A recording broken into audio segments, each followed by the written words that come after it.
Hello everybody. Just wanted to check in with you, and today what I'm going to do is I'm going to walk you through these last two modules. So you should be seeing our Blackboard module. So once you're logged into the course, these are the three modules we talked about yesterday. Today we're going to focus on these last two modules, Module 3 and 4. So when you click on Module 3, you're going to go through all this section here. You'll watch the video. You'll see the assignment for the Cornell notes. Now, what's going to be key here, and what I want to go over and show you, is how to get this Cornell note template into your individual Google Drive. So when you click on this link here, it's going to pull up a digital formatted Cornell notes section. This will make sense to you after you've gone through the module. Now, what we have to do here is this is actually a Cornell Notes that is shared with everybody in the class, so we need to get this into your individual Google Drive. So you'll go over here to File, you'll click on Make a Copy, and then you'll just simply click OK at this point. So once you click OK, you'll see a separate window will pop up, and that means you're no longer dealing with the previous Cornell Notes Master. So you can close that window. This is actually in your share drive. So if you go to your Gmail account, click on the little grid section here, you'll see an icon for Drive. What this is this is Google's version of Microsoft Office. So if you click here on Create, you can see there's a document which is Google's version of Word, Google's version of PowerPoint, of Excel, and so on. So again, very simple, very straightforward. Now there's a couple of reasons why we like this. One is it's free. So this really works as, think of it as a flash or a jump drive that you don't actually have to carry around. As long as you are able to get into your Gmail account, you can open up your drive and you have access to this document. So here's the document I just copied. So this right here is actually this document. So it's in there, it's ready to go. You're going to watch the video, you're going to do the assignment. As you're taking notes, you're simply going to take your notes right here in this format. Now this is the key, and this is one of the big things about this unit, is I want you to share this document with me. So once you've copied it into your Google Drive, you're going to come over here on this upper right hand corner, click on the share button, and all you're going to do is you're going to input my OC email account. So you're going to share that with jtorres@odessa.edu, and then you're just going to click send. And when you do that, it's going to send me an email that says I now have access to this document, and it'll send me a link. So basically, once I do that, now I'm able to go in and edit the document along with you. Now when you're sharing, what is really neat about this and where this can become really relevant to you as a student is, let's say we were working on an assignment and there were 4 of us in the class. So I created this document, it's in my Google Drive, so I own it. It belongs to me. So once I decide to share it with the other 3 people in the group, I would type in their email. I can give them editing privileges. So again, in the traditional Word document, if all 4 of us were working on the document, the document would be created.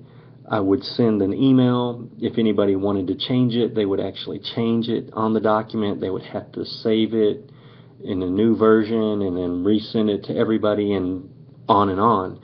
This way, once I give the other 3 people in the group editing privileges, it's just automatically going to edit. Anytime one of us is working on the document, we make a change, it gets changed, it's saved, we're good to go.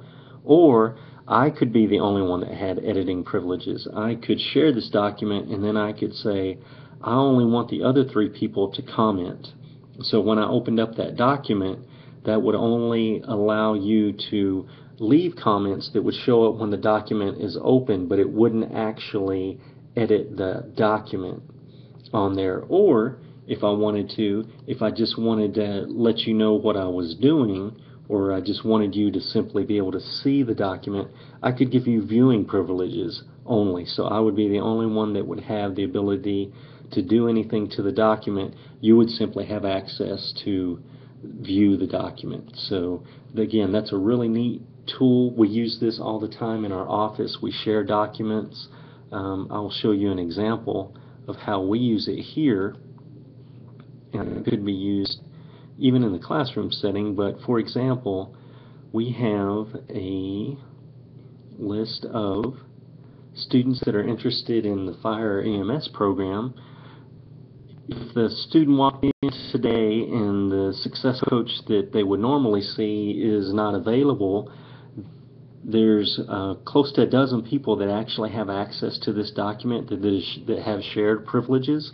So they could simply pull this up, they could go over it with the student, they could print a copy for them, all those sorts of things. So again, you could see how this would be very useful in a classroom setting, in a workplace setting. It's a really great tool, and we like to encourage students to use it. Again, since you have access to it, it's free, it doesn't cost you anything, and it's a great way to do work when you're away from you're away from home or somewhere. As long as you can get into your Gmail account, you have access to your drive, and you can actually, what you can do is you can work with a number of these documents quote unquote offline, and as soon as you're able to get connected back to the internet, it will actually save any changes that you've made. And what I'll show you is, for example, you can see on this page the last edit was made December 19th here. So if you'll notice under that part, if I just type in a few letters, you can see that it's saving, and now all the changes have been made. So that's what the document looks like. There's no clicking on the save button and are you sure? So now I'll just go back, correct it, change is saved, so it's good to go. If I were working from home and I didn't have access to the internet, again, I could make this document available offline. I could make all the changes, and as soon as I was able to get connected to the internet again, it would automatically make those saves for me. And there's a way, I won't get into it, but there is a way for you to go back. It does keep a history, so if you needed to go back and look at a previous version, you could do that, so it's not like the information is just lost forever. There is a way, but again, I don't want to get too deep into the weeds with you guys. But that's the big part about this module, is I want you to really get comfortable with Google Drive, what you can do with it, most importantly how you can leverage that in the classroom as well as the workplace. And so that is module 3. Now for module 4, what you're going to do, let me close a couple of these windows here. For module 4, what you're going to do is short and sweet. It's about studying and test taking. So you're going to go through the module, you'll watch the video, you'll go through all these. These resources are simply short pages, tips on how to take the different types of tests.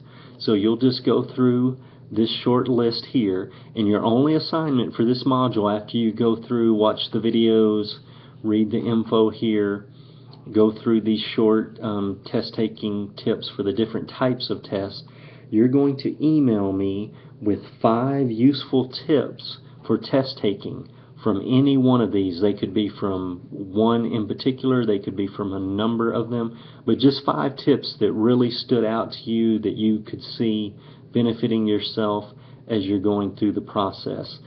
And that is really it for the course. Again, short and sweet.